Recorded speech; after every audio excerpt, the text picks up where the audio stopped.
Please welcome Hanson Yates with Santo Petroleum.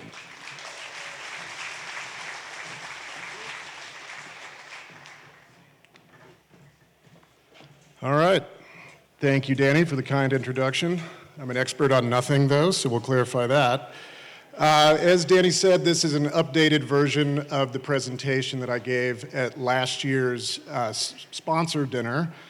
So for those of you who are there, you're probably thinking, oh, this will be a great time to take an extended bathroom break.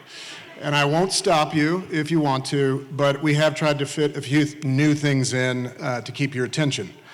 Like Danny said, I'm Hanson Yates. I'm president of Santo Petroleum. We are a small E&P company with offices in Artesia, where I grew up, and in Houston, where I currently live. And Missy, I may be a little bit biased, but I think little oil can sometimes be even more lovable than big oil. To start, I really want to thank the mayor and his great staff for putting on this marvelous event every year. I've said it before, but it's worth repeating that there is no better place to be talking about oil and gas production in southeast New Mexico than right here in the heart of southeast New Mexico. So thank you to the city of Carlsbad for giving us this forum every year. This presentation is called Southeast New Mexico, A Century of Drilling. We are in our 98th year of oil and gas production in southeast New Mexico, 98 years. In fact, that's 98 years here in Eddy County. It's been a remarkable ride, and we've endeavored to give you a snapshot on a decade-by-decade basis of these 98 years. One last introductory piece. I want to give credit where credit is due. I want to acknowledge we have a great table of employees who are in attendance, and I want to call out two of them in particular who put together all the material here. I'm just here presenting it. That's Jocelyn Compton, who's our VP of Reservoir Engineering, and she's actually driving the presentation, so when I go really slow, she'll speed me up. And John Y., who's our VP of Exploration. So thank you to them for all this work. All right, so next slide. So to set the stage, southeast New Mexico oil and gas production covers 4 main counties, here in Eddy County, plus Chaves, Lee, and Roosevelt. Historically, oil and gas development began in shallow oil reservoirs in the geologic areas known as the Northwest Shelf, which arcs from Artesia to Lovington, and the Central Basin Platform, which is on the Texas border in eastern Lee County. Eventually, in the 70s and 80s, there was development of the Pecos Slope in Chaves. In the 2000s, high natural gas prices drove new, deeper drilling throughout the northern Delaware Basin and southern Eddy and Lee. In 2022, though, the northern Delaware Basin around Carlsbad is where the vast majority of southeast New Mexico activity is located, and it has become one of the preeminent locations for oil and gas investment worldwide. So when did the oil and gas industry get started in southeast New Mexico? It began with the Flynn Welch Yates Illinois 3 in April 1924. The photo here depicts when the well was shot with nitroglycerin on June 29th of that year. The well was the first oil well on state lands in New Mexico, and it set off the development of the Artesia field and more exploration thereafter. I am fortunate and very proud that along with his partners, my great-grandfather Martin Yates Jr. was instrumental in the discovery of this well and the subsequent development of oil and gas in the state. So, what we have here are decade-by-decade slides that will show you maps of southeast New Mexico with the wells that were completed in each of those decades, and we'll have a little commentary on each of those. In the 20s, operators such as Flynn, Welch, and Yates, plus Humble Oil, Pan American, and Gulf found and developed what became major shallow oil fields, including Artesia, Jalmat, Eunice, Grayburg-Jackson, and the Red Lake fields. The oil boom resulted in a 3-fold population growth in the Permian Basin counties of West Texas and southeast New Mexico. Now, to get you oriented on these slides, Carlsbad is highlighted on all of them in yellow so you can see where you are as we move through the decades. And as we walk through these maps, only wells completed during the subject decade are shown. We also will show tables, as now popping up, for each decade containing the number of wells and the number of miles drilled, cumulative miles drilled that those wells accounted for. And it looks like a little bit of a formatting situation, but I'll walk through the numbers.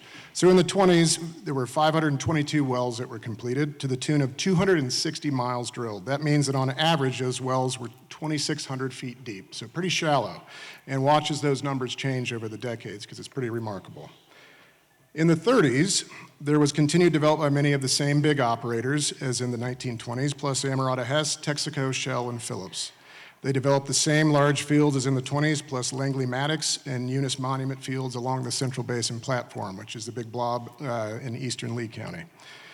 In the 30s, there were almost 3,500 wells completed, which was 7 times the number of wells in the 20s, for around 2,500 miles of total drilling. That is, each well was an average of 3,800 feet deep, so a little bit deeper. In the 40s, New Mexican oil helped fuel the successful war effort, with 400 million barrels of oil produced in the decade.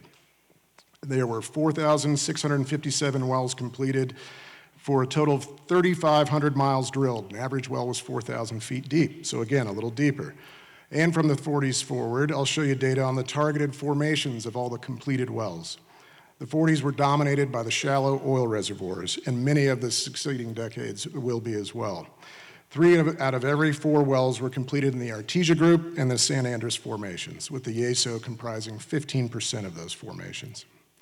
Now, taking a brief pause before the 50s, it is worth noting that the legacy from the first 3 decades of production in southeast New Mexico lives on today. Land acquired in the early decades of development was extremely valuable and has shaped the major players in southeast New Mexico ever since. 16 of the biggest producers in the 20s through 40s eventually consolidated into the 4 present-day Permian giants shown on the right-hand side of the slide. And my big oil little oil joke earlier aside, we've got great respect for these remarkable companies that continue to drive development in the region. As for the 50s, operators continued to drill deeper tests, including the discovery of the Abo Empire Field in 1957 by Atlantic Richfield, and deep exploration in Chavis, Roosevelt, and northern Lee. There were over 11,000 wells completed in that decade, double that of the prior decade, and 11,200 miles drilled, so on average, again, a little bit deeper, 5,400 feet, over 1 mile deep beneath the surface.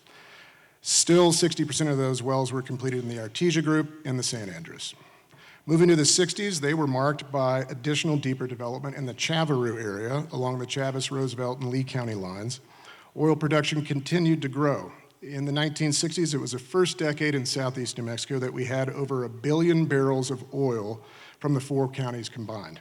Next decade is not until the 2010s that we did that. There were 12,000 wells completed, around 14,000 miles drilled, with an average well depth of 6,100 feet. Again, lots of wells in the Artesia Group and the San Andres. Surprise, surprise. The 70s was another decade of growth. The 73 Arab oil embargo was an impetus for higher oil prices. Plus, in 78, interstate gas deregulation began. There were 4 times more gas wells drilled in the 70s than there were in the 60s as a result of higher prices thanks to colder winters and the mini ice age. Yet overall, there were fewer wells completed than in the 60s, at just under 10,000 wells and around 12,400 miles drilled for an average well depth of about 6,600 feet. In the 80s, compared to the 70s, southeast New Mexico production declined by 24%. This began a 3-decade period of flat to no growth in the region. Oil prices began to fall in 1982. Anyone who was around will remember it. And then they hit $10 in 1986, and it got pretty ugly. On the bright side, gas deregulation was completed, and gas development continued to grow. Of note, the Pecos Slope Abo, which is a big red blotch up in Chavis, was discovered in 77, but heavily developed in the 80s. There were over 13,000 wells completed. Average well depth was 6,700 feet. In the 90s, oil prices, as well as drilling and production, remained flat. There were over 12,000 wells completed. 7,300 feet deep was the average depth. But this time, only 31% of the wells were in the shallow San Andres and Artesia Group. 19% were in the Penn, and 18% were Delaware completions, which are oilier zones in the Delaware Basin. Now you'll start to see a pie chart on the bottom right-hand side.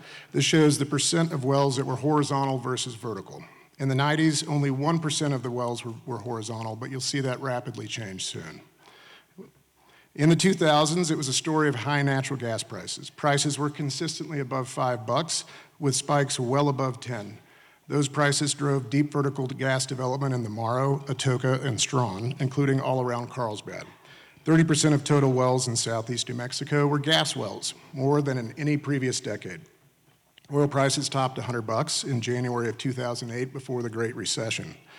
Horizontal drilling did begin in the Bone Spring, the Delaware, Yeso, and a little bit in the Wolfcamp, but horizontal drilling in general in southeast New Mexico and the Permian as a whole still lagged way behind the Bakken in North Dakota and the Eagle Ford in South Texas.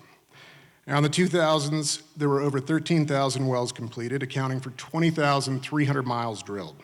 And so average depth a little bit deeper still, 7,900 feet. The percent of wells in the Artesia group and the San Andres declined this time to 29%, and there were 26% in the Penn completions, which were those deeper gas wells. Now, watch as we flip to the next slide and see how activity dramatically shifts south to the Delaware Basin in the 2010s. In the 2010s, southeast New Mexico began a period of remarkable growth that continues today. It's really a golden age of oil and gas, I think, in southeast New Mexico. That growth was thanks to the advent of horizontal drilling in the region. Versus the 1990s, production in southeast New Mexico rose a staggering 63%. This was the second decade, as I mentioned earlier, that we produced over 1 billion barrels of oil. And in 2017, New Mexico proudly climbed to the number 3 producing state in the U.S., behind only North Dakota and Texas. In the 2010s, there were over 11,000 wells completed, but we drilled 30,000 miles. On average, a well was drilled to a measured depth, because now we're going down vertically and then out horizontally, so we have longer drilling length. We're going to a measured depth of over 14,100 feet. This is the first decade in which the Artesia-San Andres formations were not a major target for new wells. Instead, 35% of the wells were completed in the Bone Spring, 31% in the Yeso, and 16% in the Wolfcamp. Horizontal wells, you can see in the bottom right-hand side, now accounted for almost 50% of new wells. That's going to quickly change as we go to the 2020s. Now, to the present day in the 2020s. Sorry, the 2010s are hard to let go of. Okay, 2020s. It was such a good time. And she knew what happened in 2020. She didn't want to go to 2020, but we're past it. So now to the present day. Despite wild swings in oil prices in the first 2.5 years of the 2020s, the story of strong year after year growth in the production has continued. As I'll show you soon, this decade is set to be the highest producing decade in southeast New Mexico history, and probably by far. The region has proven to be one of the premier locations for oil and gas investment in the entire world. New Mexico is now the number 2 producing state. We passed North Dakota, and we're behind Texas now with 1.5 million barrels of oil per day. The Texans will, unfortunately, be ahead of us forever. I don't think there's any way we'll catch them, but we should be very proud to be at the number 2 spot. This continued growth has been achieved with over 3,000 new wells, accounting for 11,000 miles drilled.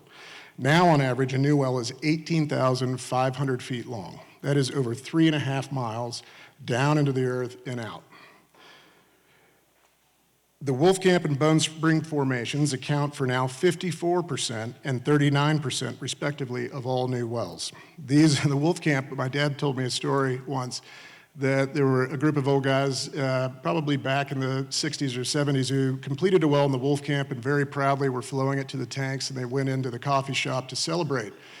And when they came back from the coffee shop, the well was dead. They never produced another drop of oil from it. And that's because they had drilled into a small little swimming pool of a reservoir. Well, now you're going horizontally, and you're fracking into a whole bunch of swimming pools with that lateral well.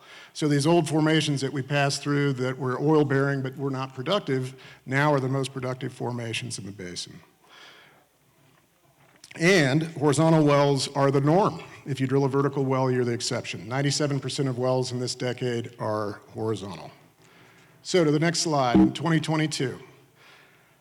I wouldn't be doing my job if I didn't give a shameless plug for Santo Petroleum. Our team has assembled a lease position in and around the city of Carlsbad with a total footprint of over 10,000 acres. While our project is called the Caveman Project in honor of the city of Carlsbad, our lease position is shown on the map in a color that could be interpreted to be bulldog orange. I don't know. It may be an accident. It may not be an accident. We'll leave it up to you. Despite our being from Artesia, though, the city and its residents have been tremendous supporters of the project. You really have. And we'd like to express our deep appreciation for that support. And we are happy, very happy to point out that we are currently drilling our first 2 wells in this project area. Anyway, I'll explain this in a second. Those are not, the one on the right is not one of our first 2 wells that we're currently drilling. The punchline was ruined with this. Anyway, we're currently drilling our first 2 wells in the project area from a pad just east of town. In fact, you can probably see the rig if you walk outside. These 2 wells are in the Wolfcamp Formation, and they'll extend 1.5 miles underneath the city. In fact, when we bring those wells online early next year, we'll be producing from a unit that includes the minerals under both City Hall and the Eddy County Courthouse, which will be a first. For historical context, we placed our modern-day ICD rig, 206, next to the wooden cable tool rig that our family used 98 years ago to drill and complete the Illinois No. 3. And needless to say, I am very thankful that the industry has come such a long way technologically. Because I know that if our well on the left ends up looking like the one on the right, there is no way I'll be speaking here next year. And it won't, don't worry, in case anyone is worried. Okay, so next slide. Here's what a century of drilling looks like. Based on the scale, it looks like you couldn't step outside without tripping over a wellhead. Over 90,000 wells have been completed in these 4 counties. There are almost 35,000 wells in these 4 counties that are listed as active in the New Mexico OCD database. The completed wells account for 140,000 miles drilled. That is the equivalent of a little more than 5.5 times around the Earth. Or, more significantly for this crowd, this distance is the equivalent of taking a round trip every day for 5 years from downtown Carlsbad to Bulldog Bowl in Artesia. All right, last Bulldog joke, I promise. All right, so I want to cover some industry trends in southeast New Mexico. This is another aerial shot. You can see the city of Carlsbad in the background. That's the well we're drilling just east of town. So, next slide. You really can't talk about trends unless you talk about oil and gas prices. But I'm not a prognosticator, so I'll make this quick. Long story short, since January of 2020, we've gone through our COVID lows. We're now past our post-COVID highs. But oil and gas prices are relatively strong, which is driving activity and investment in the region. On the next slide, you see some current trends. Rigs are up. These are year over year versus the time I gave this similar presentation last year at the summit. Rig count was at 84 in Eddy and Lee counties. It's now up to 105. DUCs, which are drilled uncompleted wells. This is the inventory of wells that are awaiting a hydraulic frac. They're up year over year from 912 to 1,156. That's based on the amount of drilling you've got. One change from last year is that private companies were driving growth last year. Private companies were the ones employing most of the rigs. Now, public companies with their ample cash flow can still return cash flow to shareholders while also adding rigs and driving some growth. So they're the ones who have the majority of the rigs. Now, a little bit more on rig count. This chart shows the last 30 years of rig count in New Mexico. I think it's a cool one. The green columns show weekly rig count and generally show peaks and valleys that will generally reflect the state of oil and gas prices at the time, with a little bit of lag. The solid black line, though, shows the percentage of total onshore U.S. rigs that are located in New Mexico. The sharp increase in the percent of total rigs, it generally was around 5% for about 25 years here. But the sharp increase in percent of total rigs that are in New Mexico that started in 2017 reflects how southeast New Mexico is a preferred place for oil and gas investment. Notice the marked drop-off when COVID hit in 2020 and 2021. But relative to the rest of the country, the black line, it goes up. New Mexico remained a strong place for development, as shown by the 15 to 20% share of domestic rigs.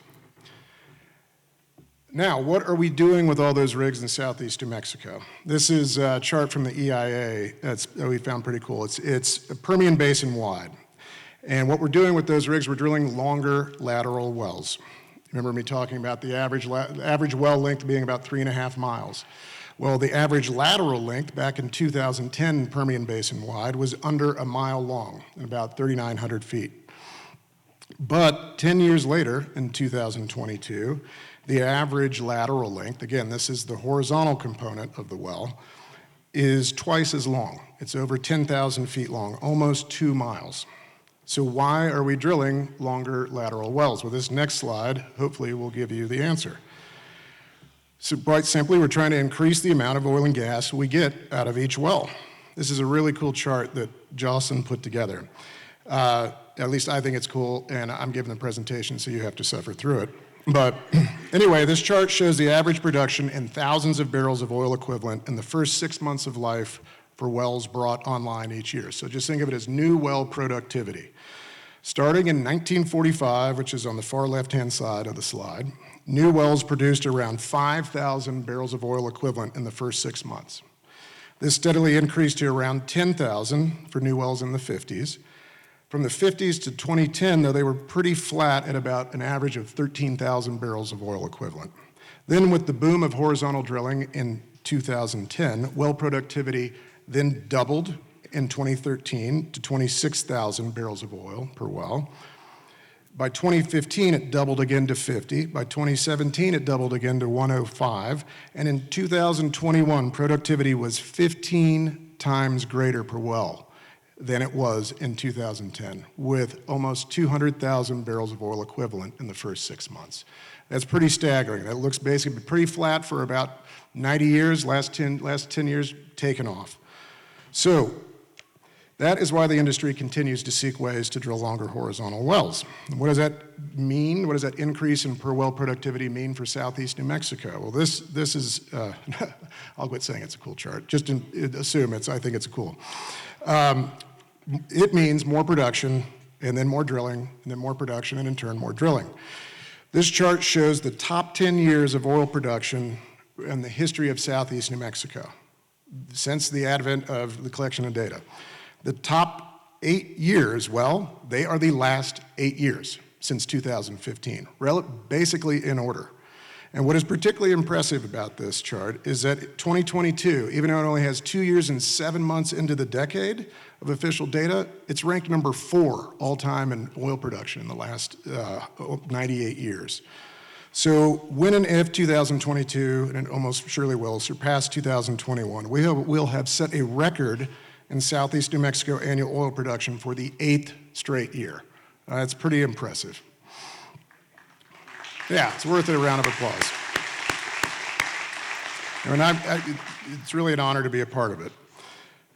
We're not setting the record, by the way, but we're doing our best. So, next slide, southeast New Mexico production history. On this chart, you see southeast New Mexico production by decade in the stacked columns. Green is oil and red is gas.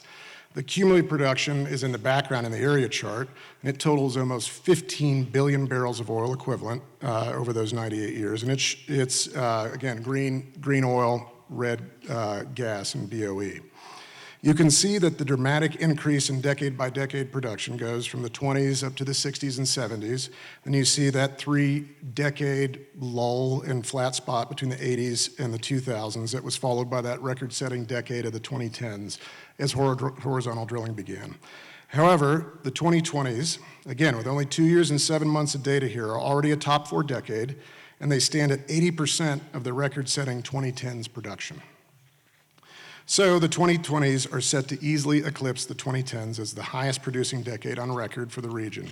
On the next slide, we will have shown one forecast scenario in which monthly production to date in the 2020s essentially stays flat, meaning we replace existing production and it's flat through the end of the decade. This is just one simple way to forecast it. We're not predicting this will happen, but if you have it's a relatively feasible scenario. And if that occurs, you can see that stacked bar chart on the far right in the 2020s, it blows away the previous record. We would surpass the prior decade's oil production by the middle of next year, and this decade's production would be a remarkable 3 times greater than the last decade, 7 billion barrels of oil equivalent versus 2.5. So, in closing, you made it. Congratulations. In closing, I want to leave you with 3 stats about which I think all New Mexicans should be proud. And then I'll give you a closing thought. New Mexico is a very significant player in oil markets, not only nationally, but globally. We produce 1.5 million barrels of oil per day. That's up 3 times since 2017, and you saw the potential forecast. 13% of U.S. production comes from New Mexico. Again, number 2 behind only Texas. And 1% of global production comes from New Mexico. If we were a nation unto ourselves, I love this stat, we would be a top 20 producer. It's pretty remarkable to think about that. You just took Eddy and Lee counties alone, they'd be a top global producer. So my closing thoughts are this.